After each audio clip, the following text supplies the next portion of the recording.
అందరూ కళ్ళు మూసుకున్నట్లయితే ప్రార్థన చేసుకుందాం. ప్రియా పరలోకమందున్న మా కన్న తండ్రి, పాఠం చెప్పే నాకు మంచి జ్ఞానాన్ని, వినేవారి గ్రహించుకునే మంచి మనసును దయచేయమని ఈ చిన్న ప్రార్థనని క్రీస్తు నామమున అడిగి వేడుకుంటున్నాం బాబు తండ్రి.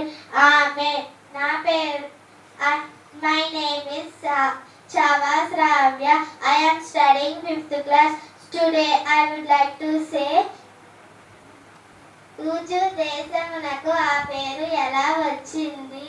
భారతదేశమునకు భరతుని అన్న పేరు ఎలా వచ్చిందో, ఊజు అను పేరు గల మనుషుణ్ణి బట్టి ఆ దేశమునకు ఊజు దేశము అని పేరు వచ్చింది. భూమి మీద ఊజు దేశం ఒకప్పుడు ఉంది, ఇప్పుడు లేదు.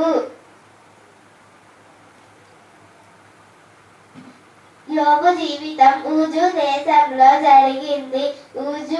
ఊజు దేశం యూఫ్రటీసు నది దగ్గరగా ఉంది.